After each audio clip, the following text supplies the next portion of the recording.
Orang miskin itu tidak ada, yang menjadikan miskin karena kamu tamak itu ingin.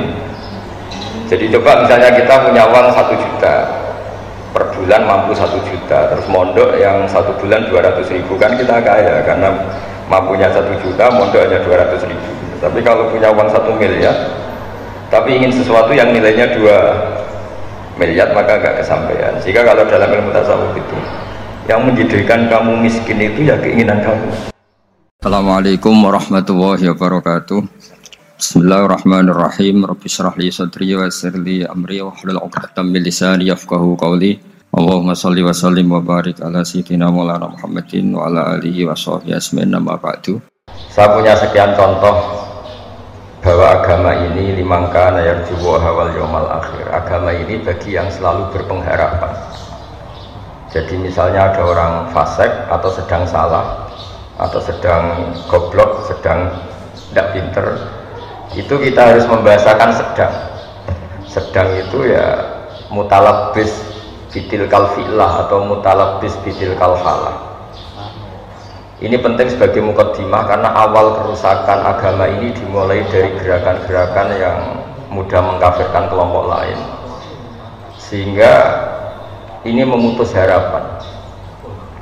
Jadi saya mohon kepada Bapak Profesor, Bapak semualah yang terlibat dalam pendidikan itu, terutama ini menyemaikan harapan. Orang yang sekarang sedang jatuh bisa saja suatu saat bangkit, yang sedang fasik bisa saja suatu saat soleh, sehingga agama ini diperuntukkan liman kana yarju wal yaumal akhir, bagi yang selalu berpengharapan.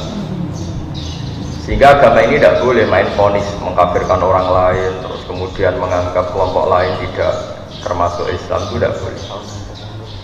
Sebab itu ciri khas ahli sunnah wal jamaah yang diimplementasikan akidah NU di Indonesia, atau kalau dalam bahasa PBNU itu sudah ahli sunnah masih ditambahi an-nahdiyah. Itu dimulai dari apa sih? Itu dimulai apa? Yang tidak mudah mengkafirkan orang lain. Karena sekali gerakan ini itu tumbuh dan kita masuk ke situ, maka orang Islam itu otomatis berkurang, karena yang hakikatnya masih muslim kita anggap kafir. Yang hakikatnya suatu saat tobat kita vonis atau kita statuskan, kita stigmasi sebagai orang yang jelek, sehingga nggak ada harapan lain lagi untuk baik. Sebab itu pengajian ini atau ngaji ini saya mulai dari ciri khas mazhab ahli sunnah wal jamaah tentang ilmu manfaat. Ilmu manfaat itu ilmu yang orang itu selalu berharap kepada Allah Subhanahu wa ta'ala. Liman kana yarju wal yaumal akhir. Saya beri beberapa contoh masail fiqhiyah. Ada orang misalnya mati bunuh diri atau mati karena minum oplosan. Itu di Syarhun Nawawi, syarah hadis Nawawi ketika mensarai Sahih Muslim. Gimana hukumnya orang yang mati karena oplosan atau karena bunuh diri? Sebagian ulama mengatakan jangan datangi jenazahnya sebagai hukuman biar nggak ada lagi yang mati bunuh diri. Ada ulama yang berpendapat tetap kiai itu datang karena bunuh diri itu sudah salah, dan kalau kiai-kiai tidak datang maka ditakutkan ada kefiah baru dalam mengelola jenazah, dan itu lebih bahaya. Misalnya ada orang mati oplosan karena orang-orang soleh tidak datang, kemudian komunitas mereka bikin satu tradisi baru dalam memakamkan jenazah, misalnya didusi bearak, terus mayitnya didep nongetan atau dimakamkan begitu saja. Sebab itu pertanyaannya, lalu gimana? Ya al-maisur la yasqutu bil ma'zur, kita harus datang, setidaknya kita tetap mendatangi syariat Islam yang dalam mengelola jenazah dimakamkan secara benar, dimandikan secara benar, disolatkan secara apa? Nah, artinya begini, kita datang ini sebetulnya bukan bentuk penghormatan ke orang fasik, tapi bentuk mengawal syariat Islam supaya tetap berjalan meskipun sedang mengelola orang apa? Fasik. Jadi ini penting sekali saya utarakan supaya legowo kita sebagai pemandu ilmu atau pemandu mazhab ahli sunnah wal jamaah itu bukan urusan seneng dan tidak seneng. Tapi kita ngawal syariat Islam ini kita ngawal. Caranya apa? Ya tadi selalu berpengharapan dimangkaan arjuwa wal yaumil akhir. Kalau tadi dikatakan Pak Rektor misalnya susah menerapkan pesantren di kampus, tapi jangan pernah putus harapan. Al-Azhar itu ya kampus, tapi tradisinya pesantren. Di situ ada ijazah toreko, ada ijazah cara menghafal Quran secara benar, tapi tetap tradisinya itu kampus. Nah, saya memulai makalah ini dengan buku yang jenengan baca semua, yang jenengan bawa, nanti tak baca secara urut bagian yang pokok-pokok. Saya mulai dengan ilmu manfaat itu, ilmu yang kayak apa? Saya akan berpendapat ilmu yang selalu memberi kita harapan. Jadi agama ini kata Allah liman kana yarjuha wal yaumal akhir, bagi selalu yang punya. Ketika Sayyidina Umar ditanya ibadah paling baik itu gimana? Intidharul farad, selalu menunggu harapan, menunggu suatu saat ada kebaikan, ada hari yang lebih baik. Nah, itu dimulai dari mana?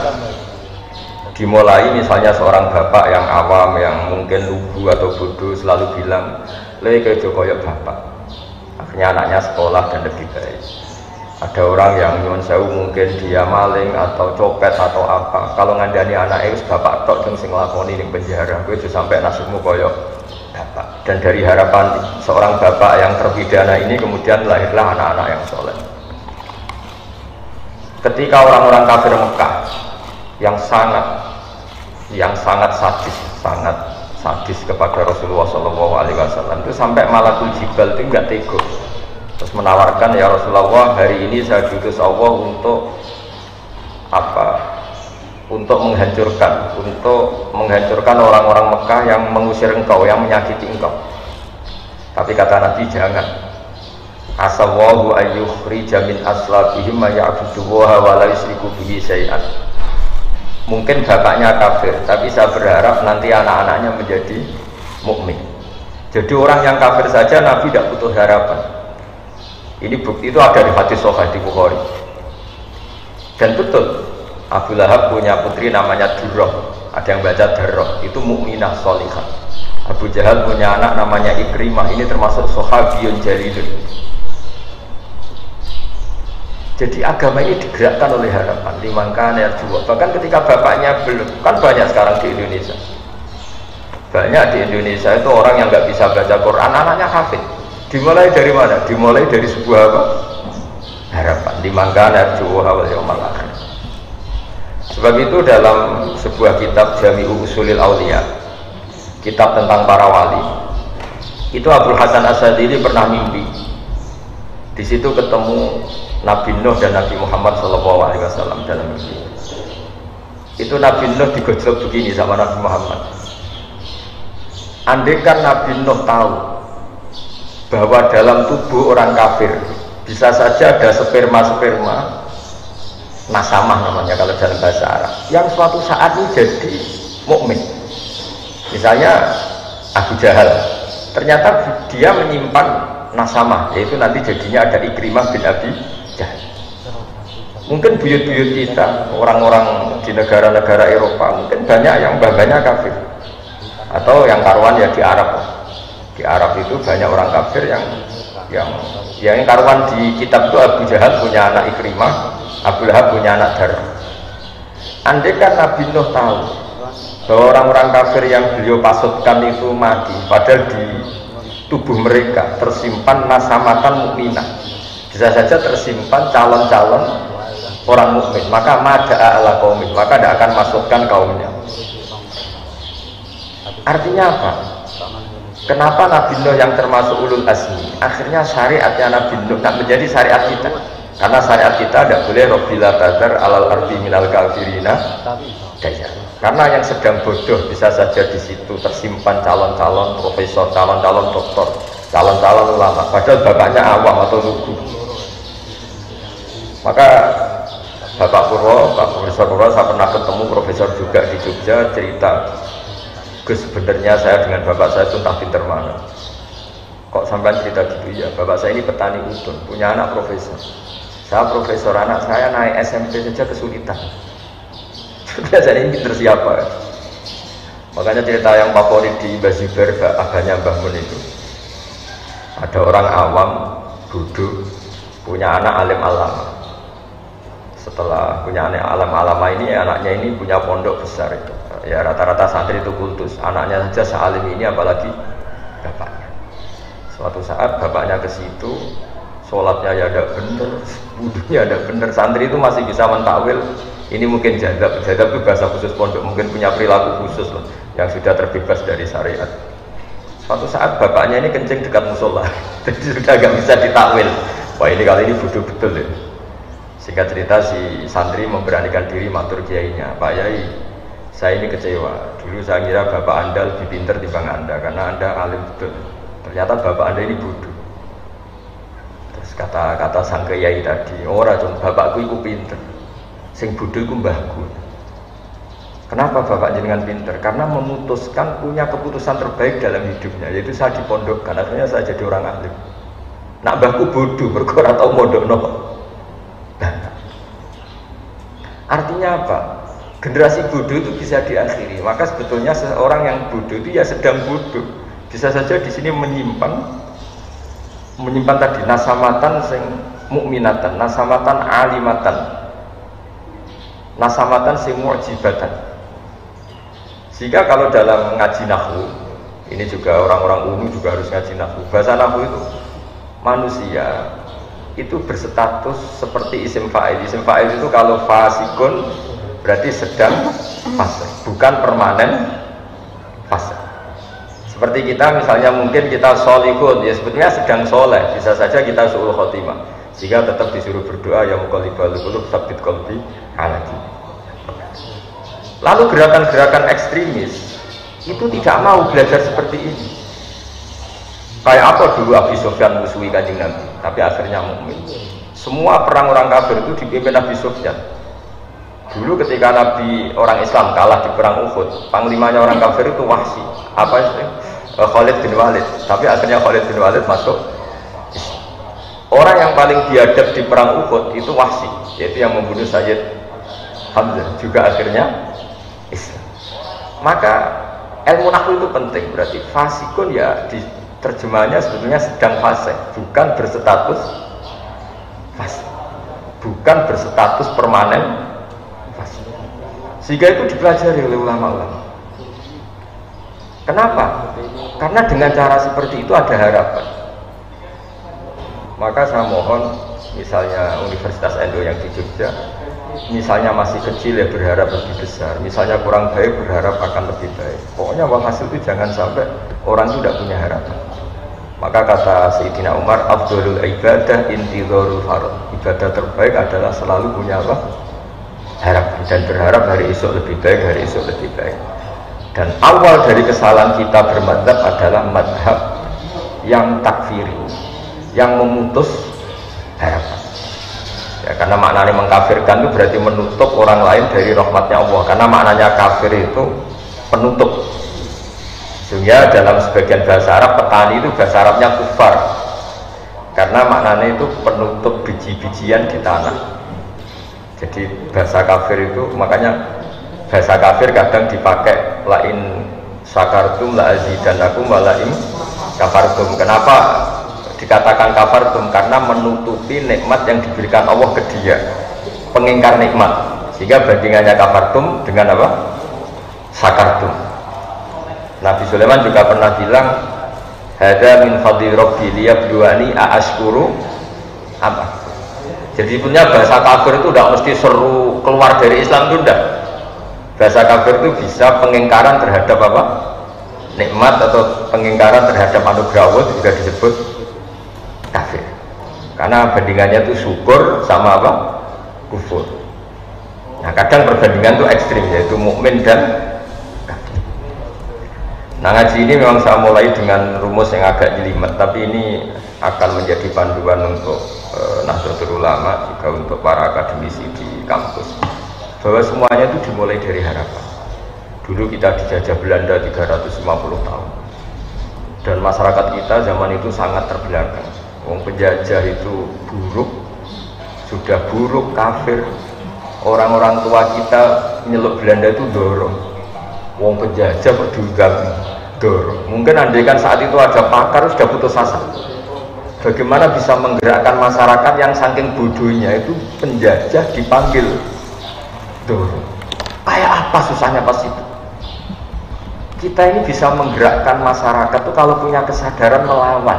Kok kesadaran melawan? Nganggep penjajah ini tuannya, majikannya. Kamu bisa mendidik orang melakukan perlawanan dengan cara berpikir seperti itu. Kayak apa susah? Tapi para pejuang kita, para ulama kita, para kiai kita tidak berhenti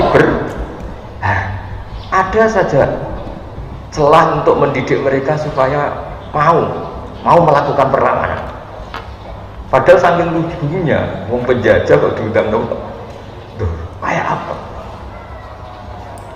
Susahnya apa? Tapi barokahnya punya harapan bergerak, kemudian akhirnya kita jadi merdeka. Orang-orang desa yang jadi buruh gara-gara jadi buruh lama, roh enake wong sugih, duwe akeh, rumahnya AC-nan kulkasan, terus punya harapan muga-muga anakku ora kaya aku. Periode anak sudah jadi orang yang tidak buruh. Banyak orang yang buta huruf periode anak itu sudah hafal Quran. Banyak orang yang nggak tamat SD periode anak sudah dosen. Makanya PR kita setelah kita jadi anaknya orang awam, jadi dosen, jadi doktor, apa kita setelah jadi doktor bisa lebih baik? Nah ini PR. Jadi ilmu manfaat itu dimulai dari cara berpikir, itu selalu punya. Makanya kalau dalam balaghah, di balaghah pesantren, kenapa Nabi Adam itu ditobati Allah? Padahal salahnya sama-sama salah. Iblis ya salah, melanggar perintah Allah. Adam juga salah, melanggar perintah Allah. Karena Nabi Adam itu bukan salah permanen, tapi sedang salah.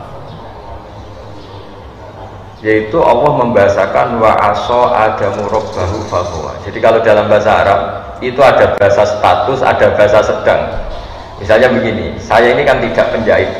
Saya ulang lagi, saya ini tidak penjahit. Terus pas Pak Rektor main ke rumah saya pas jahit sarung. Itu mesti bahasanya ra'aituhu yaqutu sauban atau ra'aituhu khata sauban. Saya melihat Gus Bahak sedang menjahit. Sedang menjahit ya sudah sedang menjahit, tapi saya tetap tidak penjahit. Adam itu hanya dibahasakan Allah wa aso adamu rabbahu faghwa. Itu sama dengan bahasa khata fulanun at-tauba. Ada orang menjahit baju. Ya sudah menjahit saja, tapi tidak penjahit. Jadi tidak boleh kamu bahasakan Adam itu pendosa, tapi sedang dosa. Nah, ilmu-ilmu seperti ini mulai hilang karena orang itu lebih menganalisis nuruti pikirannya, khayalnya daripada mengikuti kaidah. Padahal kalau dalam kaidah seperti yang saya utarakan tadi, bahasa fasik itu isim fa'il itu zamannya tuh hal sama istiqbal. Kalau hal itu sekarang, berarti sekarang sedang fasik. Orang itu sekarang sedang kafir. Tapi mana kita tidak pernah tahu kaifa akibatnya, nanti akibatnya kayak apa. Kayak apa kita perang Uhud, bencinya kita sama Wahsy karena membunuh Sayyid Hamzah, bencinya kita sama Khalid bin Walid karena dia panglima perang orang kafir. Tapi apa yang terjadi? Khalid bin Walid akhirnya masuk Islam, Wahsy sama. Mungkin sebagian mahasiswa, ini juga sekaligus sambut mahasiswa baru, mungkin sebagian mahasiswa kecewa punya bapak yang lugu, yang awam, mungkin yang jualan pentol, mungkin yang apa. Tapi justru itu menginspirasi anak-anak untuk tidak punya nasib kayak bapak. Sementara kadang yang kita anaknya orang mapan, justru inginnya nuntut yang bersifat materi. Jadi akhirnya apa? Setelah yang anaknya orang awam, anaknya orang lugu ini jadi orang, nanti jadi kebanggaan. Saya ini anaknya orang biasa bisa jadi dekan. Tapi yang menggerakkan itu apa? Yaitu harapan. Makanya ciri khas madzhab Ahlussunnah wal Jamaah adalah tidak boleh mengkafirkan orang lain, karena dengan itu berarti Anda memutuskan hubungan Allah dan hambanya. Gak boleh, anak saja gak boleh dipisahkan dari orang tuanya. Gak boleh kamu menjual pedet atau anak sapi terpisah dari indukannya yang masih menyusu. Apalagi ini at-tafriq bainal abdi wa rabbi. Kebutuhan dasar seorang manusia adalah berhubungan dengan Tuhannya. Lalu orang ini kita putus hubungannya dengan apa? Tuhan. Dan begitu seterusnya. Sehingga tadi Nabi, meskipun yang menyakiti Nabi ini orang-orang kafir yang sangat biadab, ketika mau dihabisi sama malaikatul jibal, itu Nabi masih ngendikan bal arju ayyukhrijawahu min aslabihim may ya'budullaha wa la yusyriku bihi syai'an. Jadi ini yang sedang kafir saja Nabi tidak berhenti berpeng. Saya sering ketemu bapak-bapak itu cerita ke saya, Gusa dulu itu tidak puasa gara-gara anaknya ikut program Iqra atau Qiraati atau yang bu'ala, pokoknya ikut TPA. Itu anaknya puasa masih kecil, karena masih kecil puasa itu digendong. Lama-lama bapaknya ini malu, anakku itu kayak poso, akhirnya ikut poso. Kalau wisuda khataman Quran itu banyak bapak-bapak itu nangis. Kalau ditanya itu ya lucu. Beliau-beliau ini kadang nggak bisa baca Quran, anaknya bisa hafid. Wisuda kampus juga sama. Kadang bapaknya nyuruh saya wis pacaane gak parlentes, kowe tok duwe to. Anaknya kadang kumplot. Coba kalau kita melihat orang awam langsung tidak berpengharapan, maka generasi berikutnya akan hilang. Karena kita memutus apa? Makanya agama ini bagi siapa? Limangkana yarjuwaha wal yaumal akhir. Agama ini bagi siapa yang selalu punya. Indonesia pernah gak merdeka, pernah ada gestok, pernah ada apa saja, dan sekarang baik-baik saja. Sekarang juga ada masalah pandemi, masalah apa, tapi kita selalu berharap akan baik-baik saja, karena agama ini limangkana yarjuwaha wal yaumal akhir. Kemudian berikutnya saya akan terangkan metode dakwah, metode mengelola ilmu supaya lebih baik, lebih manfaat. Ini saya menyitir ini, mohon dibuka halaman tentang apa metode.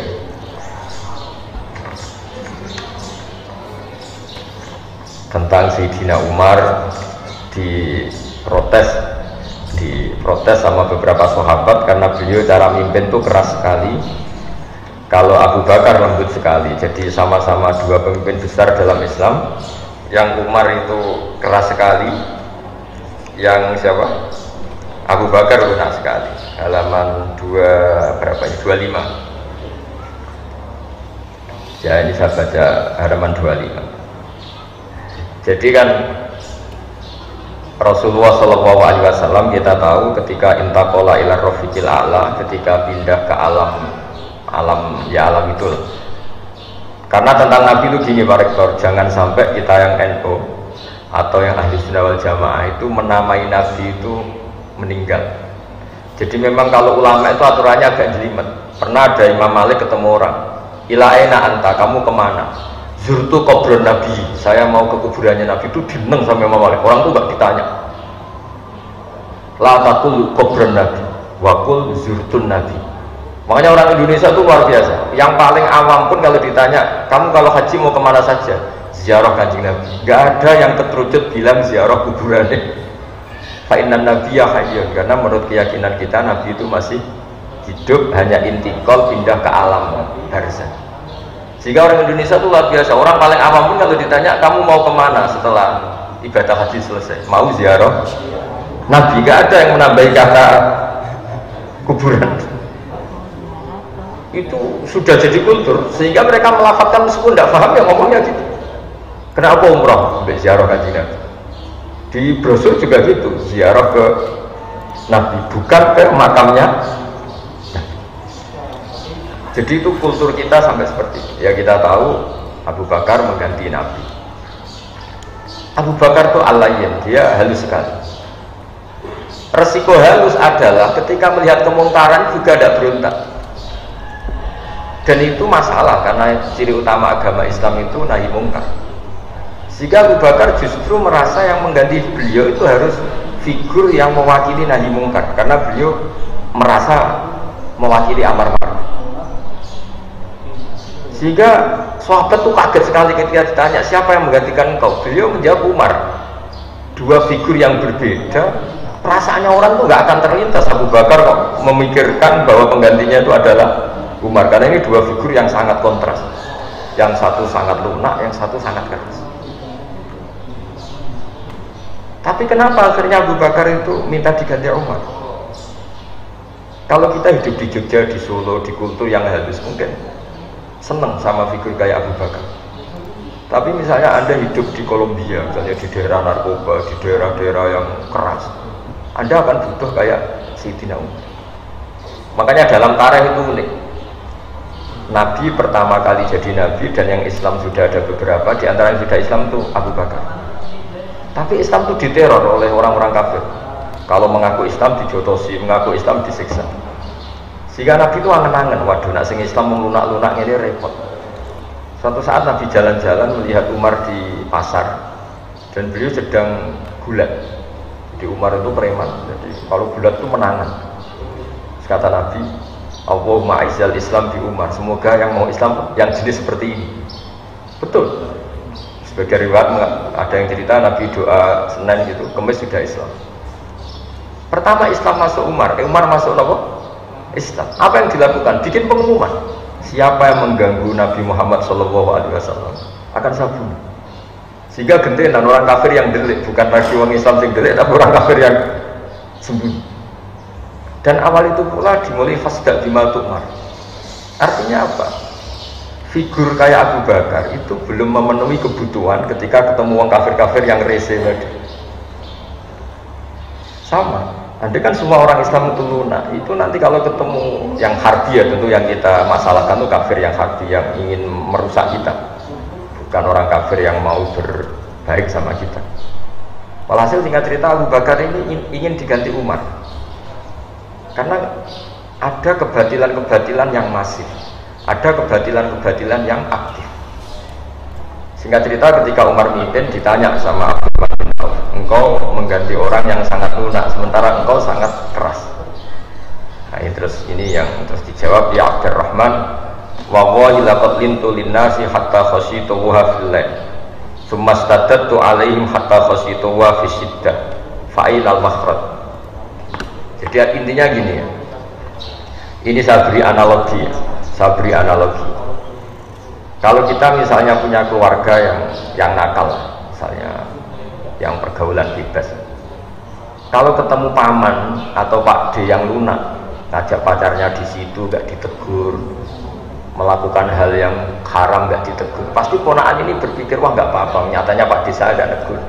Intinya apa? Kalau terlalu lunak menjadikan keponakan ini yang salah tidak tahu kalau itu salah karena gak ditegur.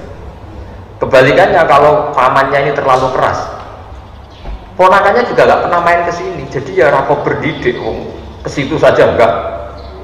Jadi akibatnya sama, yang terlalu lunak ya gak bisa didik karena membiarkan, yang terlalu keras juga gak bisa didik karena ketemu saja enggak, karena ponakannya pasti ya berani ke situ. Intinya apa? Terlalu lunak ya masalah, terlalu keras ya masalah. Maka kata Sayyidina Umar, ketika aku pakai metode dakwah lunak, saya juga takut dosa. Karena lunak adalah bisa saja pembiaran terhadap maksiat. Tapi ketika saya terlalu keras, saya juga takut dosa. Karena keras itu menjadikan tidak berkesempatan komunikasi, tidak berkesempatan interaksi. Natijanya sama, hasilnya sama-sama orang kober didik, tidak berkesempatan mendidik. Itu yang dimaksud Sayyidina Umar. Wa wallahi laqad lintu linnasi hatta khasyitu wa fil lan thumma stadadtu alaihim hatta khasyitu wa fi siddah. Jadi dakwah yang terlalu lunak juga masalah kayak tadi. Tapi saya ini cerita zaman dulu ya, saya tidak ingin dalam konteks bernegara yang baik itu ada ekstremitas, karena ini kan cerita zaman dulu orang kafir itu sangat ekstrim, mengancam membunuh yang mau masuk Islam, sehingga Nabi butuh figur orang kayak Umar yang berani ngancam balik, yang berani ngancam. Nah kalau dulu kan enggak, gara-gara belum ada Umar, Abu Bakar CS-nya hanya jadi objek intimidasi orang kafir. Tapi gara-gara Umar masuk Islam, gantian Umar yang intimidasi mereka, dan barokahnya itu kemudian Islam nggak diganggu lagi. Nah artinya apa? Kita sebagai dai ini berkebutuhan macam-macam. Makanya terus di fikih disimpulkan, jika ketemu orang kafir yang harbi, yang keras, kita boleh keras. Makanya qatilul ladzina yuqatilunakum, perangi mereka yang merangi kamu. Sehingga ulama dulu yang merangi Belanda, merangi Jepang, karena mereka merangi kita. Tapi kalau mereka tidak merangi kita, tentu kita diharamkan merangi mereka. Nah, bayangkan misalnya zaman Belanda jajah kita, Jepang jajah kita, terus kamu fatwa yang lemah lembut, ya repot. Zaman itu ya nggak jadi merdeka dengan fatwanya seperti itu. Nah, Islam itu menyediakan itu semua. Ada fatwa saat perang, juga ada fatwa saat negara normal. Kalau ketika negara normal ya fatwanya tentu bil hikmati wal mau'izatil hasanah. Tapi apapun itu sudah saya niati di sesi ngaji ini saya akan cerita agama ini liman kana yarjuha wal yaumal akhir. Jadi cerita pokok yang ada di hadis sahih adalah ketika Malakul Jibal menawari Rasulullah SAW untuk menghabisi orang-orang kafir Mekah, Nabi ngendikan, tapi saya berharap dari anak turun mereka menjadi mukmin. Ini bapaknya masih kafir. Nabi berharap generasi ini selesai dengan melahirkan orang-orang mukmin. Jadi setelah Abu Jahal itu ya sudah selesai, karena Abu Jahal melahirkan orang namanya Ikrimah. Khalid lebih ngeri lagi. Khalid itu punya bapak namanya Walid. Wah, itu lebih parah lagi. Walid bin Mughirah itu biadab-biadabnya orang Mekah yang paling mengganggu Nabi. Tapi punya anak Khalid bin Walid yang nanti menjadi panglima terbaiknya umat Islam. Wahsy, kayak apa Nabi tidak senangnya sama Wahsy? Karena membunuh ahabban nasi ila Rasulillah. Sampai saking gak senangnya Nabi itu, sudahlah Wahsy, iman kamu saya terima, tapi tolong kalau ketemu saya kamu menghindar. Setiap saya melihat kamu saya akan ikan pamat saya Sayyid Hamzah. Tapi iman kamu sudah saya terima. Sehingga masyhur itu dalam sejarah Wahsy ketika perang Yamamah yang dipimpin Abu Bakar, dia berkeinginan membunuh Musailamah Al-Kadzdzab. Ada yang baca Musailamah Al-Kadzdzab. Kata beliau, kata Wahsy, saya berjanji fakama qataltu ahabban nasi ila Rasulillah saat tulu abghadun nasi ila Rasulillah. Saya bersumpah karena saya pernah berdosa membunuh orang yang paling dicintai Rasulullah, saya akan membunuh orang yang paling dibenci Rasulullah. Itu membunuh Musailamah Al-Kadzdzab yang ngaku sebagai nabi. Artinya apa? Orang yang biadab Wahsy yang bunuh Hamzah sampai seperti itu, gila setelah dibunuh disobek perutnya oleh Hindun, kemudian jantungnya dikunyah, kayak apa? Tapi Hindun akhirnya ya jadi muslimah, Wahsy jadi muslim. Nah, kenapa bisa begitu? Karena selalu ada. Nah, contoh terakhir harapan yang tidak kesampaian tapi efeknya bagus. Abdullah bin Ubay bin Salul itu ketua orang munafik. Kayak apa fitnahnya Abdullah sama Rasulullah? Tapi ketika Abdullah bin Ubay itu meninggal, itu anaknya minta supaya Nabi itu ngasih gamisnya, sama Nabi dikasihkan supaya dipakai mengkafani siapa? Abdullah bin Ubay. Dan ini Ra'isul Munafikin. Bahkan setelah Nabi datang di jenazahnya itu, keluarganya minta supaya Nabi itu corong Jawa kan ngidoni, semua fisiknya disuruh ngidoni bin barokah untuk idoni kan Nabi, diturutin. Orang tuh heran semua, kayak apa salahnya Abdullah bin Ubay bin Salul sama Nabi. Nabi itu tiap jalan satu langkah dua langkah dihadang sama Umar. Amata Jakarta ya Rasulullah, qala Ubay kada wa kada. Engkau apa enggak ingat kayak apa Ubay menghujat engkau? Engkau apa enggak ingat kayak apa Abdullah bin Ubay mencibir engkau, menghina umat Islam? Hati ya Umar, sudah tanah kayak Umar, kamu minggir sama ke sana. Sampai terakhir Nabi mau mensolatkan, sudah tak mau takbir, baru ada ayat turun, wala tusolli ala ahadim minhum mata abada wala taqum ala qabr. Terus Nabi gak jadi sholat. Tapi apa yang terjadi? Meskipun Abdullah bin Ubay akhirnya Nabi gak boleh sholat, aslama min qaumihi wa ashirati alfu ahli baitin. Karena sikapnya Nabi yang simpatik ini, keluarga Abdullah bin Ubay masuk Islam semua. Wah, kok sebaik itu? Orang kok sebaik itu? Jadi artinya apa? Jangan-jangan orang yang sedang mati karena oplosan, punya ibu yang muslimah, punya keluarga besar yang muslim, sehingga ketika seorang kiai datang ini menjadi simpatik. Pak Yayu Api, Mas Yo anakku mati ini ya dihormat. Keluarganya Abdul bin Ubay gitu, wong kok api kayak Muhammad, ya diangkar, mereka masih munafik. Akhirnya mereka masuk Islam semua, gara-gara melihat berkatu Rasulullah SAW betapa halusnya. Dan itu menjadi manhaj kita. Jadi di NU itu di Tonggo Fasek terkenal koruptor, terkenal macam-macam, di undang-undangan ya teko. itu bukan menghormati orang fasik. Wah ini berarti melegitimasi kefasikan. Dia sudah orang fasik kok datang. Sebetulnya itu mendatangi sebuah harapan, apa? Mendatangi sebuah harapan. Jadi kita berkawan orang fasik punya berkawan dengan harapan. Jadi ini ciri khas madzhab-madzhab ahli sunnah wal jamaah, dan saya mohon ilmu ini menjadi ilmu yang jadi pegangan kita. Keempat, kenapa itu kita lakukan?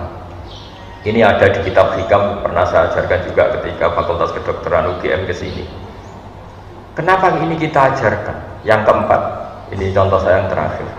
Karena sebetulnya kita benci orang maksiat itu karena kebetulan orang itu tidak ada hubungan dengan kita. Misalnya begini, kamu dipisoi orang, kan memaafkan itu susah. Coba bayangkan yang misoi itu anak kamu kepada orang lain, kamu berharap apa? Orang itu memaafkan anak kamu. Kalau pertanyaannya, wah misoi kudu diwales, kudu ditaboki, kalau orang mengumpat itu harus ditangani.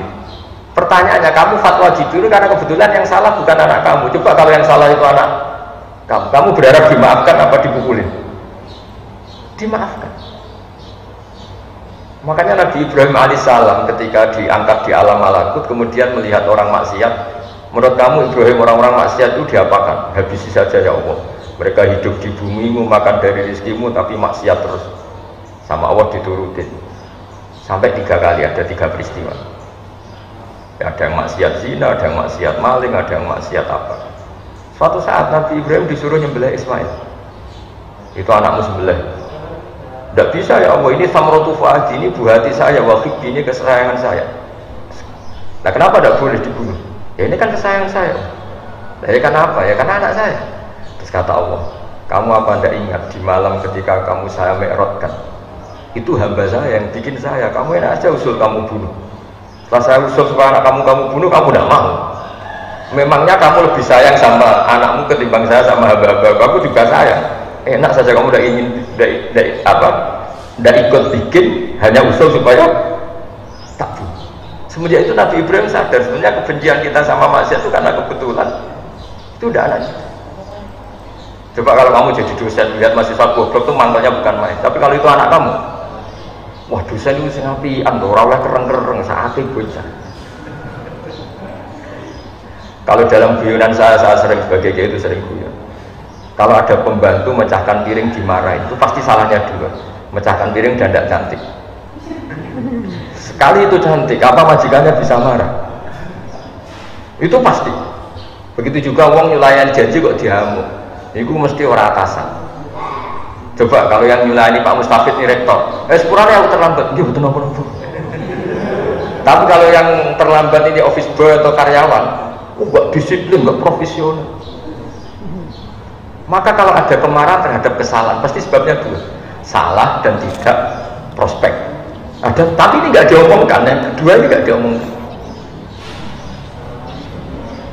Nah itu semenjak itu sadar kearifan. Jangan-jangan kebencian kita terhadap maksiat itu sebetulnya bukan karena maksiatnya saja, karena kebetulan itu tidak keluarga kita, tidak anak kita. Nah kearifan-kearifan seperti ini itu harus hidup di komunitas Nahdlatul Ulama, di komunitas NU, umumnya di komunitas Islam. Jadi jangan belajar Islam dari segi lunak saja, karena kan itu yang kamu ajarkan, nanti kita kesulitan cari metode ketika ngadepi penjajah. Itu ya ada momennya sendiri. Islam ekstrim itu ada momen ketika ada penjajah. Tapi ketika negara sekarang sudah normal, kita harus semua bil hikmati wal mau'izatil hasanah. Tapi apapun itu saran saya satu, orang nggak boleh nggak punya harapan, karena agama ini limangkana yarjuwaha wal yaumal akhir, bagi yang selalu punya harapan. Makanya di pertama surat turun itu ada wasjud, kamu bersujud dan kemudian mendekatlah kepada Allah. Tapi sekarang enggak, karena kita kena hijab duniawi, mitra penting, semuanya penting, dan semuanya penting itu makna di hati kamu adalah hadun. Bahkan ngidolakno kiai perkara hadun nafsu, kowe nak dadi kiai gede. Wah, teko ditolak al-badru. Wale napu widato MC ini Saiful Fadilah wal Karomah, mbah sauni-unine MC. Baru disangoni dihormat. Tekan muji ulama wae dari segi ya, baru bisa wayo akeh macam-macam. Utek nek selek, tekan muji ulama wis dari segi. Makanya saya ini termasuk ulama, kalau kan saya ngebes biasa. Kalau jarang kerso di panggungnya seneng lugu. Supaya semua ulama udah dipandang secara apa? Dunia. Saya sampai sekarang ngedus anak kulo biasa. Teng pasar gitu biasa. Kulo marung teng pasar mangan gitu biasa. Nak seneng kulo ben atas nama wong alim karena apa? Kalau kita terlalu menikmati dunia, lama-lama orang seneng ulama juga dari sisi dunia. Keren tadi kiai teko disualami dicucupi munggah. Ya enggak apa-apa itu enggak dosa sebenarnya, tapi takut saya elek-elek iku ngejolakno perkara duniawi, show-nya itu lho, Pak. Jadi wong ini tak pikir teko ngaji bar wis warmu paham karepmu ora karep. Mulan ngarep ora ngaji karepmu. Mesti rugi kowe ya, aku tenang ae aku. Ben orang itu latihan ikhlas, napa? Latihan. Kalau kadang gitu protes be tiang-tiang. Gus, jenengan sekali-kali nak tidak tak derekno kok umum. Aku tuh tidak mengharamkan itu, meneh kula dereng tuwa. Dereng Fauzi malah turun, topa meneh. Dalane ra roh dereng kiai malah ngel lopo. Ngarusin tahu tak kon derekno ning kota, tak kon sepeda motor kan terno ning gone Malibu. Dalane ora roh malah nerang. Ya lho kan dalan akhirat ora roh donya ora roh sing ora iso. Lah tak koyo wong ijo urip. Dalan dunia ora roh, dalan akhirat ora mbok roh iku apa. Repot.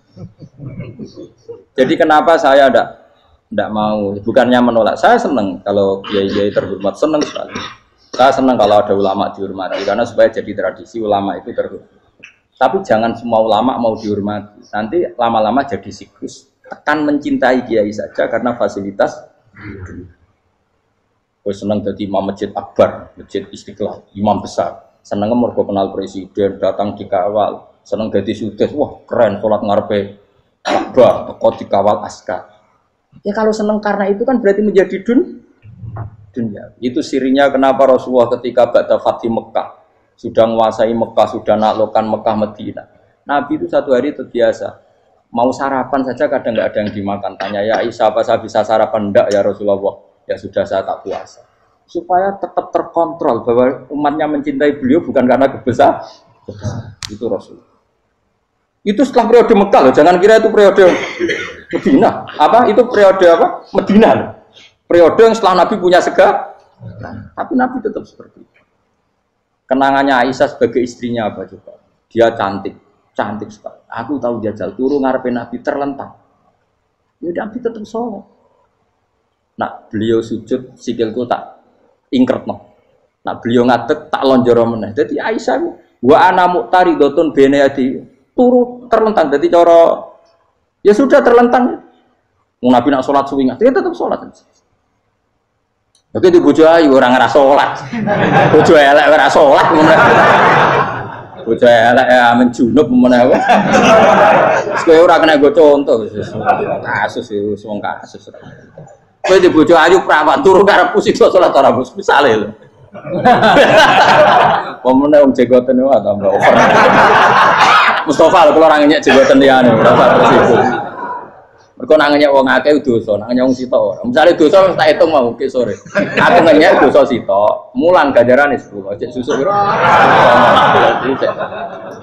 Cek surplus orang dagang cek. Cek badi. Iku enak adene ra ikhlas. Ora ikhlas aku ya ora ikhlas ilmuku, malah lara. Malah ngerokok ping 13 sebenarnya.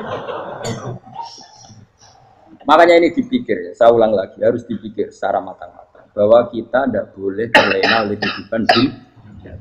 Menjadi bodoh kan Anda minum teh, kemudian anak Anda jatuh di pinggir Anda. Paham? Nah sekarang menyangkut mukjizat. Ini masih tentang ayat ini, nanti sampean tahu logikanya. Tak beda, tidak jawab satu-satu aja. Karena iman sarannya harus tahu. Fa'lam itu tahu. Fa'lam annahu la ilaha. Ketika sekarang telur, saya memberitahu misalnya, Gen, telur ini udah dipitik, cara kowe mungkin tor. Ayo jawab satu-satu. Mungkin kan? Tapi pertanyaannya, saat telur menjadi pitik kemudian mungkin, dan ayam ini bisa terbang, bisa selingkuh, bisa punya anak turun, itu menjadi mungkin itu kan kamu pun tidak ikut menciptakan. Ikut gak kamu menciptakan telur menjadi ayam? Tidak kan? Kan di luar kudroh kamu, di luar kemampuan kamu. Tapi kamu bilang itu mungkin. Ada onta yang buting, yang sudah hamil sudah. Kamu bilang nanti onta ini mau punya anak dan anaknya nanti bisa jalan seperti induknya. Kamu katakan apa? Mungkin. Tapi saat Anda katakan mungkin, Anda ikut menciptakan enggak? Enggak kan, tetap itu kudrohnya Allah. Tetap itu. Maka para nabi itu tidak tahu bedanya antara unta yang keluar dari indukannya dan keluar dari batu. Itu syaratnya jadi nabi, syaratnya jadi wali. Nah, saya kira nabi. Makanya Nabi Soleh ditakoki, bukti nak kudrohe pangeran ubi. Lah kamu minta apa? Kata Nabi Soleh. Silahkan ada unta keluar dari batu itu. Nabi Soleh bisa.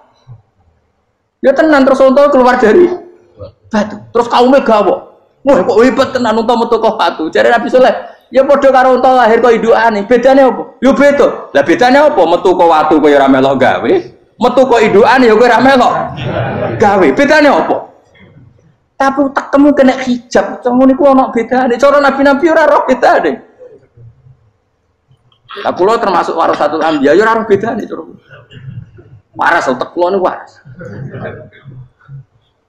Lho lha yo misale kowe cara iman seperti itu yakin dadi wali. Wes sama amatir-amatir lah wali swasta lah. Pokoknya wis dadi wali. Jadi manusia itu lucu, sesuatu yang dia pun tidak bisa. Iku sok bedakno. Kalau telur menjadi ayam mungkin. Sapi keluar dari indukan mungkin. Biji padi menjadi padi besar mungkin. Tapi nak watu kok jadi biji padi mukhal. Lo saat yang dikatakan mungkin-mungkin itu apakah manusia ikut memberi? Tidak kan? Ikut menciptakan? Harusnya kan tetap bilang, yo aku menyaksikan itu karena ada kekuatan X yang menciptakan itu. Harusnya dia kalau mau konsisten kan, saya tidak bisa menciptakan telur jadi ayam, tapi ada kekuatan lain yang menciptakan dan saya tidak bisa. Jadi telur keluar dari ayam ya kita tidak bisa menciptakan. Sapi keluar dari indukan ya kita tidak bisa menciptakan, termasuk untanya Nabi Soleh yang keluar dari batu besar kita. Makanya semua Nabi itu tidak tahu bedanya, itu bedanya Nabi sama enggak Nabi. Makanya Nabi itu tenang ya, masyhur. Ketika perang Khandaq, Nabi itu kelaparan. Kemudian Jabir datang, ya Rasulullah, istri saya menyiapkan makanan untuk orang 6, karena kambingnya hanya kecil. Maka hanya orang 6 saja yang kau boleh datang ke situ. Tapi Rasulullah dengan santainya, ya ahlal Khandaq. Padahal yang ngeduk Khandaq itu sekitar 3.000, ya ahlal Khandaq. Halumu ilayya, ayo ke Jabir, karena Jabir sona atau aman, bikin makanan untuk kalian. Itu 3.000 orang. Wah, Jabir dimaki-maki sama, sudah bilang untuk orang 6 Nabi, ya apa-apaan orang banyak, itu mesti tidak cukup, kita mana. Nabi santai, bilang ke istri kamu, Jabir jangan buka makanan itu kecuali saya. Ya, makanya Nabi matur untuk mengira, Gusti ini cukupkan untuk orang banyak. Sama Allah di ACC, ya terus cukup. Karena bagi Nabi, Nabi tahu betul. Sekarang ketika beras menjadi beras, apa dalam kudroh kamu, dalam kemampuan kamu? Enggak kan? Ketika sistem tubuh kita makan kemudian jadi kenyang, apa dalam kemampuan kamu? Kue muni mangan maknane sego bolebokno mulut, terus kue darani punya kemampuan makan. Apa setelah itu kamu mengendalikan sistem saraf kita, sistem urat kita? Enggak kan? Jadi Nabi ora roh bedane, justru itu jadi Nabi. Karena dia enggak pernah terjebak, Nabi enggak pernah terjebak oleh yang dili. Makanya cara pangeran wa ma min dabatin fil ardi wala ta'iri yatiru bijanahihi illa umamun amsalukum. Ketika orang kafir minta bukti kudrohe Allah iku apa? Kaya kanjeng Nabi didono manuk. Lah manuk terbang bukti kudrohe Allah. Ya biasa mat manuk terbang, wis suwe nak manuk terbang. Bukti kudrohe ning ndi? Iku teke wis empel. Lha bukti kudrohe ya kowe ora iso gawe kan? Tapi maksudnya wong kafir bukti kudrohe pangeran ku gawe unta kok watu. Lah bedane apa? Mau hale unta kok watu ambek kok indukane? Bedane apa jajan? Wong ibuke unta yang ngrasa gawe. Apa ibuke unta bisa menciptakan anak-anak unta? Kan tidak bisa juga. Manusia juga ada. Jadi itu wis cukup dadi kudrohe. Tapi manusia angger barang sering terjadi darani mungkin. Maknane mungkin dekne sing nentukan mungkin atau tidak. Padahal zaman mungkin pun dia ada ikut menciptakan. Ini lagi. Makanya itu kenapa Allah akhirnya bikin mukjizat supaya orang itu ingat kedahsyatan kudrohe Allah. Sebetulnya mukjizat itu tidak penting. Maksudnya tidak penting tadi untuk iman sebetulnya tidak perlu mukjizat. Makanya ketika Rasulullah SAW ingin nuruti mukjizat yang diminta orang kafir, Allah malah ngelingno inna fi khalqis samawati wal ardi wakhtilafil laili wan nar. Sajane ana langit, bumi, ada lautan, ada apa sudah bukti kudrohe Allah. Nah sekarang mukjizat kok ngenteni unta keluar dari apa tadi? Batu, ngenteni Nabi Soleh. Lautan merah di sebelah tongkatnya Nabi Musa terus terbelah. Itu dari mukjizat. Kalau itu maknanya mukjizat karena manusia tidak mampu. Apa manusia mampu bikin lautan? Kan tidak mampu juga. Kenapa itu tidak dikatakan mukjizat? Lagi-lagi karena wis kena mataul huruf. Paham jelas ya? Makanya kata Allah, saiki wong ora percaya hari kebangkitan. Alasannya masa manusia jadi tanah menjadi manusia? Memangnya manusia yang sekarang hidup itu dari apa coba? Sehingga nado melok pilek, pilpres, melok dukung mendukung itu memangnya dari apa coba? Dari tanah kan? Mestinya hari kebangkitan sejati ya sekarang ini orang-orang dari tanah sekarang berkeliaran ini harus go jalalan mu'alon ngidul maknani. Itu ya kok lemah. Kemudian setelah jadi tanah mati, orang engkar. Wah ini nggak mungkin jadi manusia lagi. Padahal zaman sekarang jadi manusia itu karena kudrohnya manusia apa karena Allah? Karena Allah. Dan manusia sekarang dari tanah apa enggak? Dari tanah. Harusnya ya berpikir seperti itu. Kalau kudrohnya Allah bisa menjadikan manusia sebanyak ini dari tanah, tentu Allah tetap mampu nanti setelah jadi tanah menjadi manusia. Itu malah nek kula wedi urip nggih wedi tenan. Karena tadi dari hidup menjadi tidak tahu. Annasamun wa idza matu tahu. Kita semua hanya tidur, setelah mati baru karena baru tersadar. Makanya analogi itu penting, kias itu penting. Ya saya beri contoh berkali-kali, saya menyontohkan. Sampean tak warai hujah ulama. Nanti pasti sampean taslim itu pasti nyerah. Kalau kamu disebut jeleknya oleh orang lain, kamu mangkel nggak? Mangkel kan?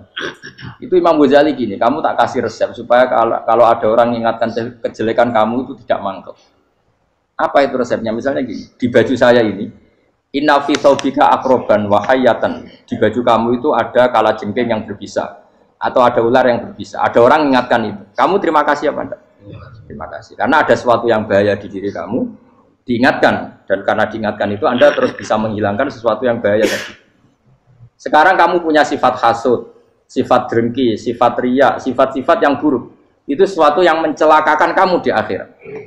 Kemudian ada orang mengingatkan itu, harusnya kan kamu matur nuwun karena sifat yang buruk kamu diingatkan, kemudian kamu berusaha wong diingatkan ada kalajengking yang hanya madorot di badan kamu saja kamu terima kasih. Ini diingatkan ada hasud dengki yang madorotnya dunia akhir, kamu tidak terima kasih. Jadi itu ulama dulu. Jadi kalau bikin hujah itu gampang sekali. Jika ulama dulu kalau berdebat kemudian diingatkan temannya, kalau dia salah misalnya, itu ya tenang saja. Karena mereka cukup punya akal, punya analogi untuk nganggap itu biasa. Kayak diingatkan ada kalajengking di tubuh kamu. Kamu matur nuwun nggak sama ingatkan?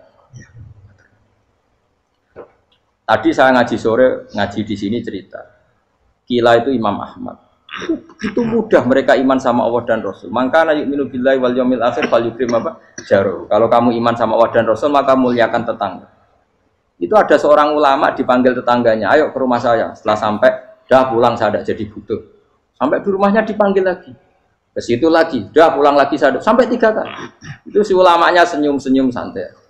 Ketika pemuda tadi insaf dan minta maaf, kenapa Pak Ulama kamu kok tenang saja? Jawabannya enggak. Kata Rasulullah, saya disuruh hormat tetangga. Saya senang sekali bisa melakukan perintah Rasulullah. Jadi saya nurut kamu itu tidak ada urusannya dengan kamu, karena perintahnya Rasulullah. Nangis pemuda tadi. Kalau kita kan enggak, gengsi dong, giambar. Ini kan kita gayanya muni sunah Rasul, tapi tekeu jihadun.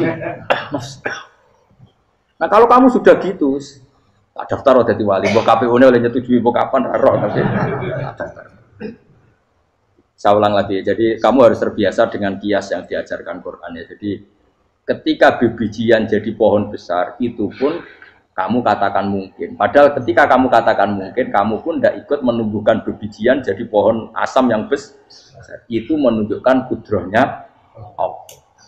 Artinya sebetulnya kamu hidup semuanya itu hanya menyaksikan kudrohnya Allah tanpa kamu memberi kontribusi. Kenapa kamu yang menentukan mohal dan tidak mau? Harusnya mau taslim menyerahkan diri nak kabeh mau nyekseni kekuasaane Allah. Itu sing dimaksud Quran apa ya tanazzalul amru bainahunna lita'lamu annallaha ala kulli syai'in qadir wa annallaha qad ahata bi kulli syai'in ilma. Alam raya dibikin variasi kayak gini mau tujuannya Allah supaya kalian menyaksikan kemampuannya. Warna jelas ya. Makanya ketika ada pangeran, ketika bumi yang sudah mati tak hidupkan dengan hujan, Begitulah kadzalikan nusyur. Ya kira-kira seperti itu proses sesuatu yang mati menjadi hidup lagi. Coba biji, misalnya biji apa?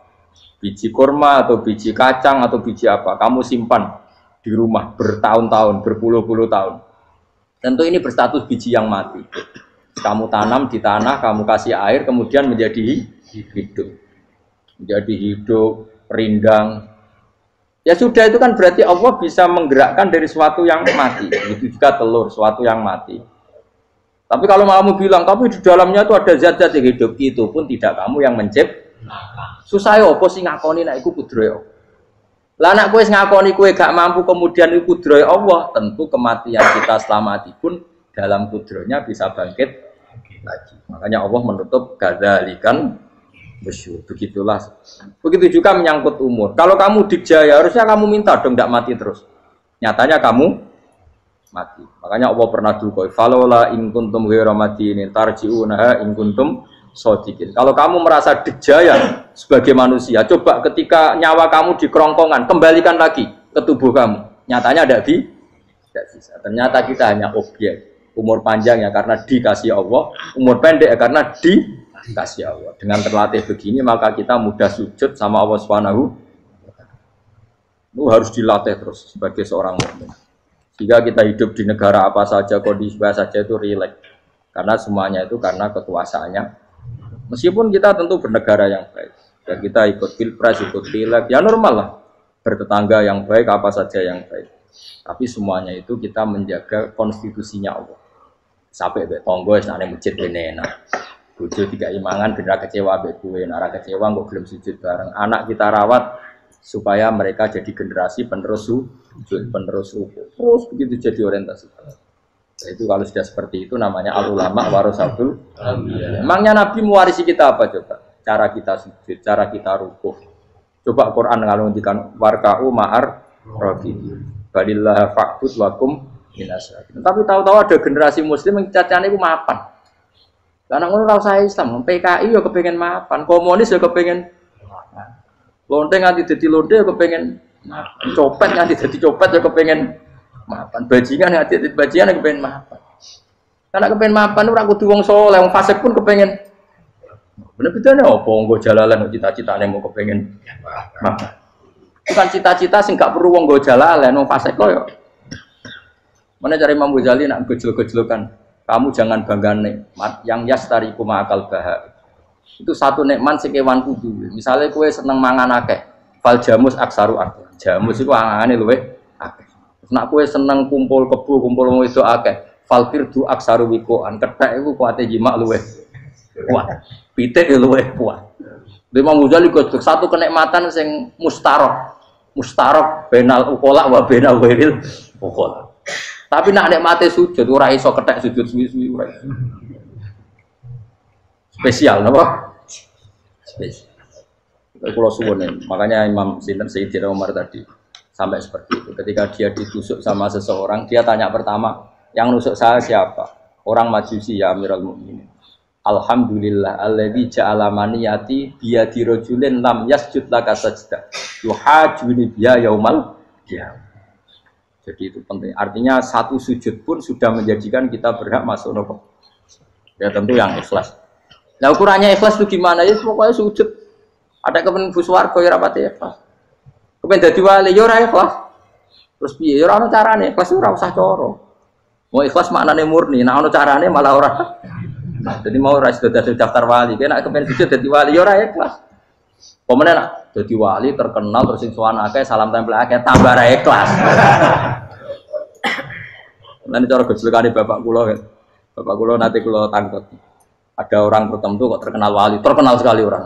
Tak tanya Bapak, jenengan mboten kepengin dadi wali seperti itu. Jawabe bapak lucu. Dadine wali kepengin gak disayang pangeran, tapi dadi koyo iku ora kepengin. Lah kok saged. Lah wis dadi kula dadi salam tempel. Engko nang opahe mau ikut tok. Saking ikhlasnya bapak. Sekarang seseorang jadi terkenal kadang kan terus dikonversi orang sowan ngasih. Dari bapak. Lah nek dadine donya ngono tok ora kepengin. Dina duwe akeh. Tapi nak dadine wali mergo disayang pangeran aku kepengin. Tapi nak terusane mulya niku gak kepengin. Maksudnya enggak kepengin enggak boleh jadi orientasi.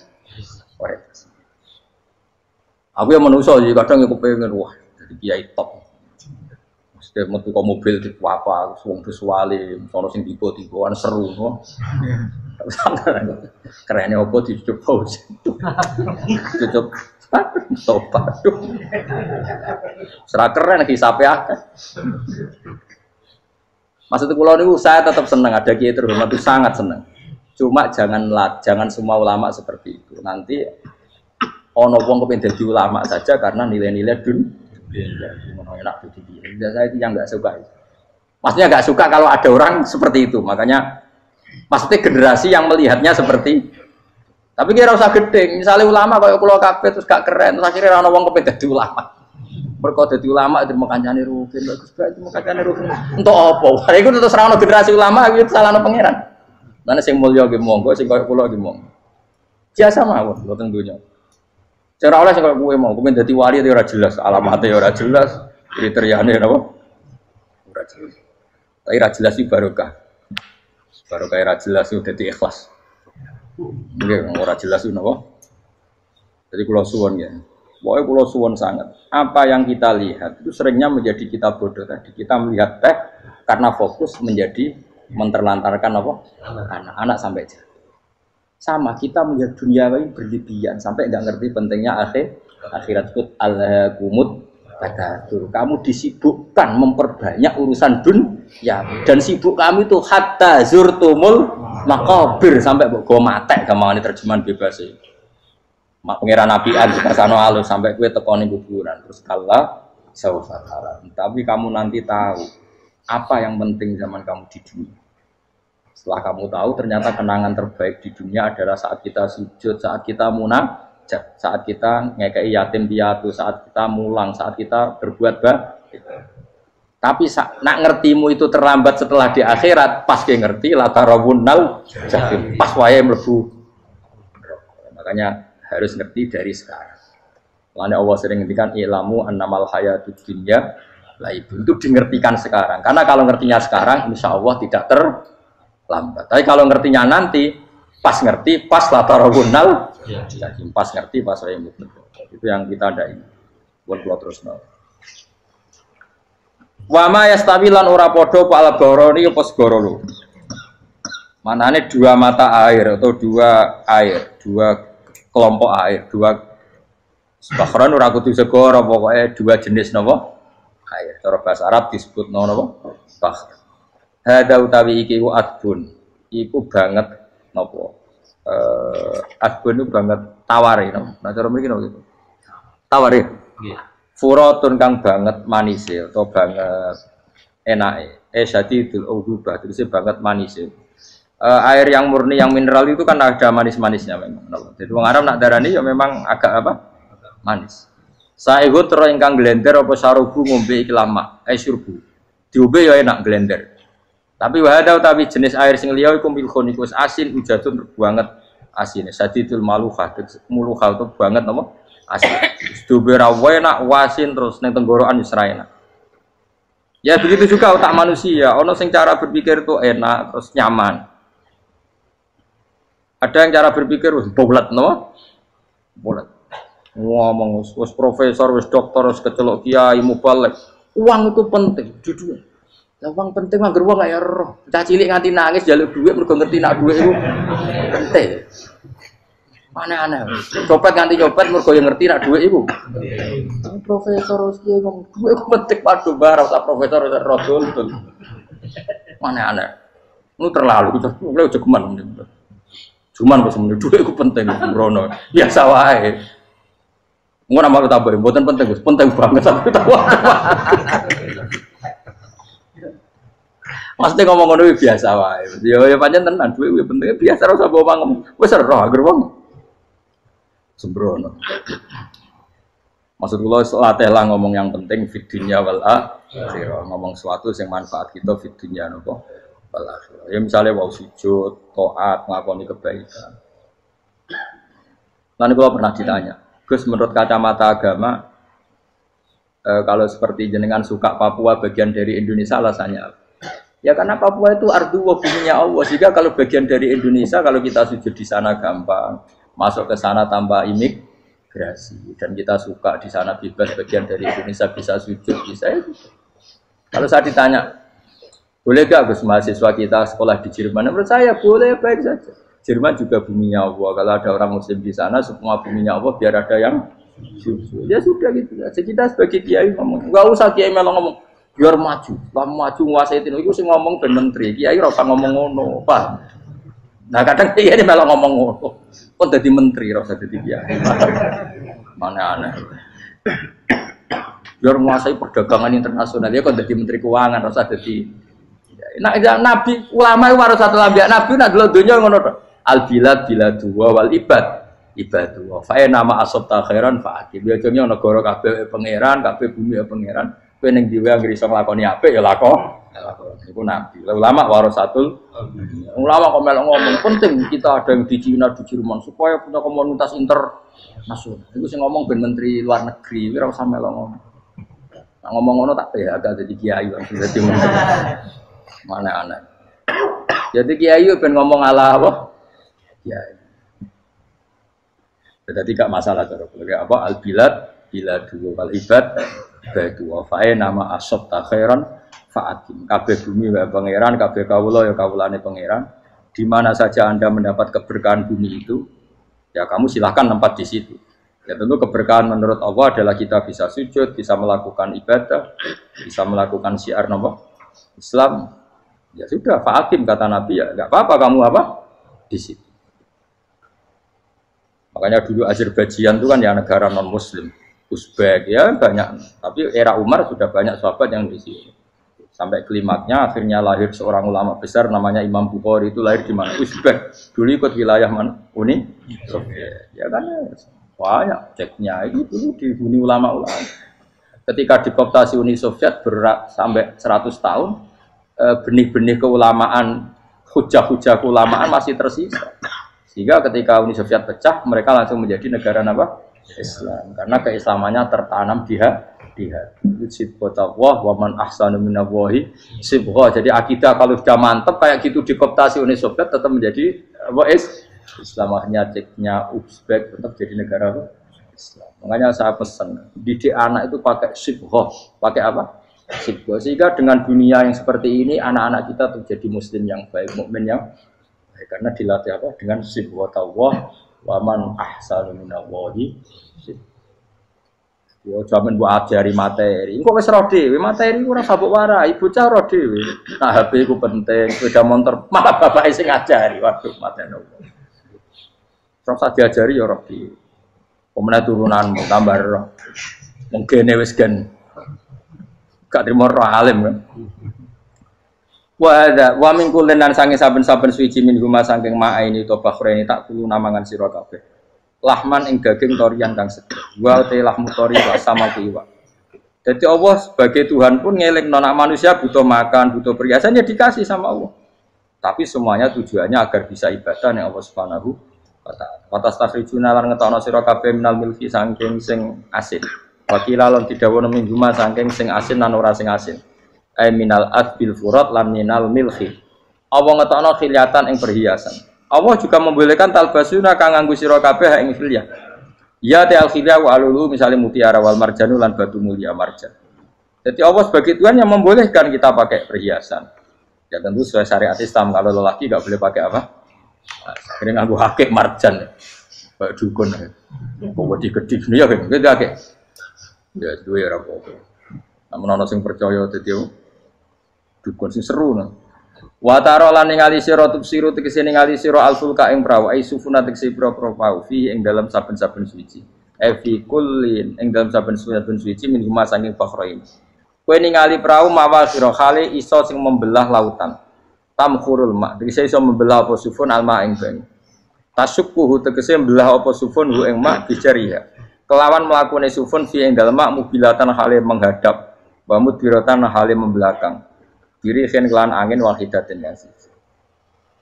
Saking kudrohe Allah. Masih saiki pakai mesin prakteknya juga melibatkan udara, melibatkan oksigen. Mesin tanpa oksigen ya ora iso urip. Semuanya itu pakai rig, pakai kekuatan apa Misalnya mesinnya canggih lah, terus sirkulasi anginnya rusak ya rusak. Tetap Allah kabeh sing ngatur. Litab tahu supaya golek sira kabeh tatlubu tekse golek sira kabeh. Min fadli sange anugerah Allah, kowe golek misale bitijarati lan nglakoni perdagangan.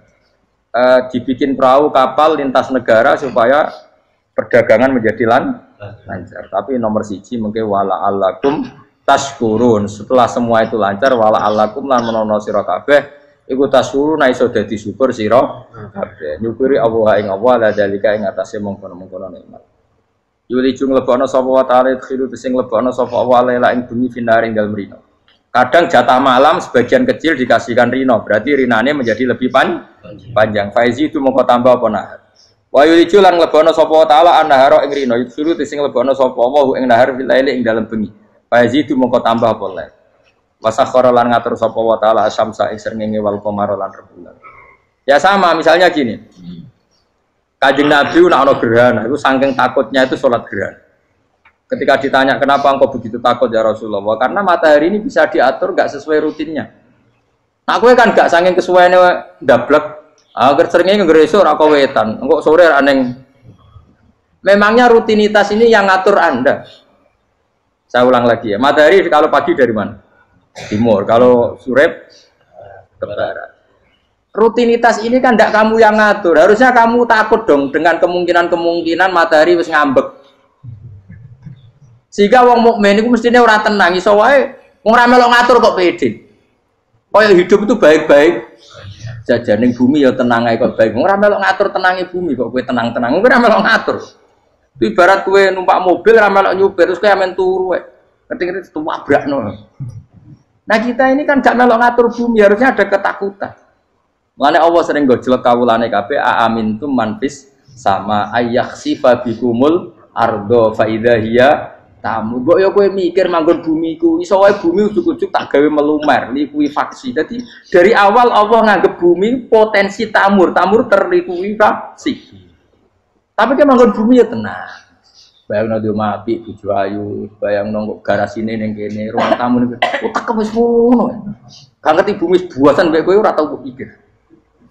Tapi Allah ngelingno, kowe apa ngrasa aman ning donya iki? Ayakhsifa bikumul bumi ditenggelamno fa idza hiya tamur ngalami likuifaksi.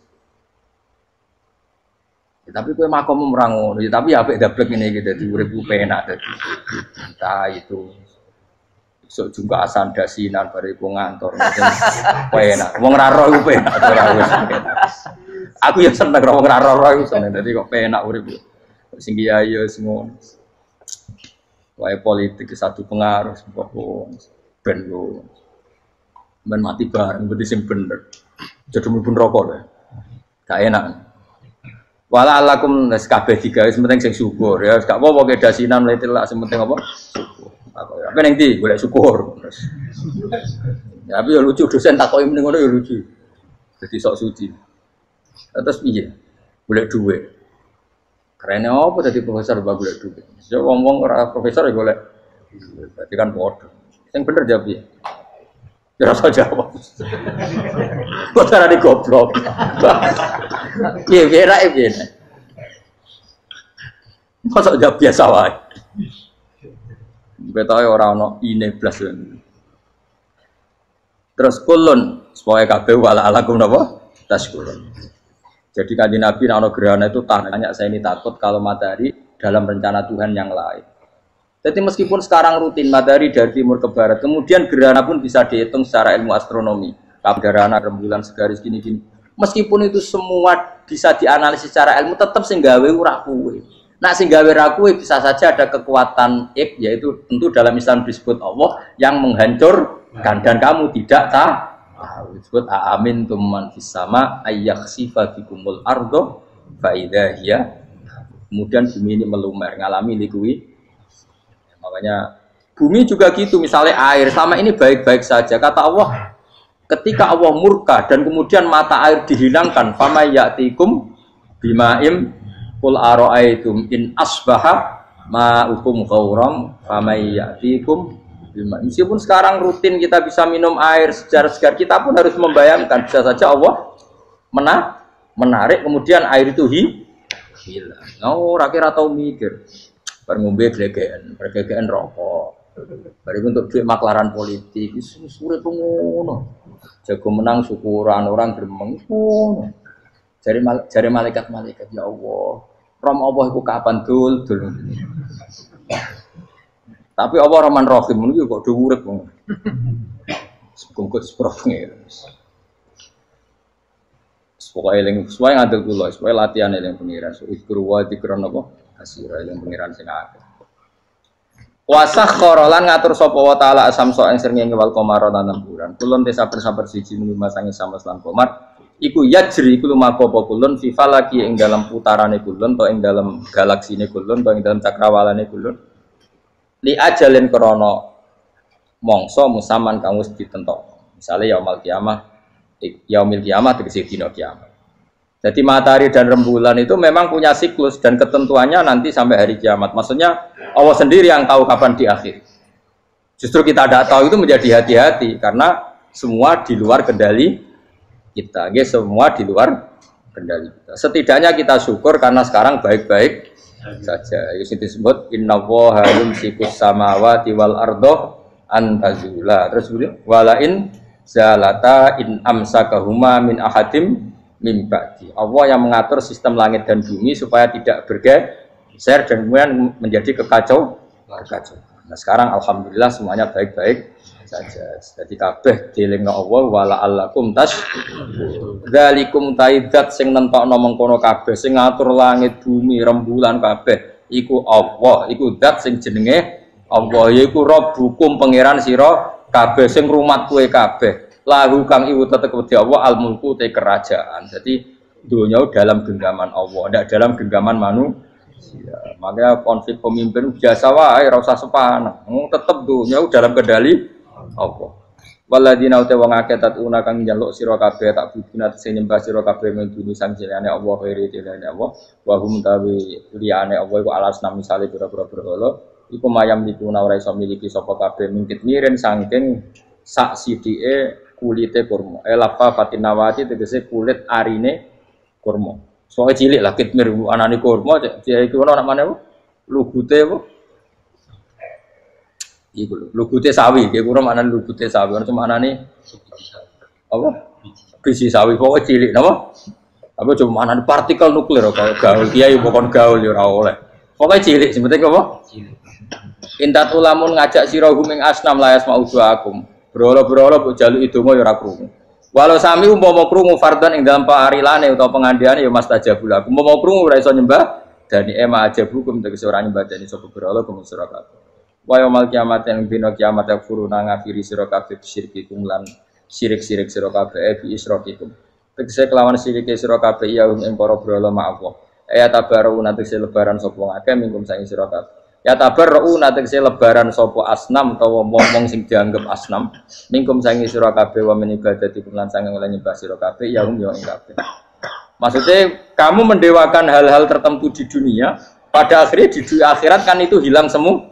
Wah, kamu hanya bergantung dengan Allah Subhanahu wa taala. Lalu apa saiki bergantung dengan sesuatu yang pasti tidak abadi, sing abadi namung Allah Subhanahu wa taala. Wala yunabbi'uka lan ora iso nerangno ka ing sira dengan keterangan sebaik ini sapa mislu khabirin sapa sepadane zat sing bijak. Maksudnya kamu tidak akan mendapat keterangan sebaik ini sebaik keterangan saking Allah Subhanahu wa taala zat sing maha napa bijak. Wala yunabbi ulan ora iso nyritani detail, ora iso nyritani hebat ka ing sira bi ahwalid daran sapa mislu khabirin sapa kaya critane zat sing maha bijak. Maksudnya mana bebasnya napa kamu tidak akan mendapat cerita sebaik ini, sedetail ini, sehak ini, senyata ini, sedetail cerita sing diutarana Allah Subhanahu wa taala. Assalamualaikum warahmatullahi wabarakatuh.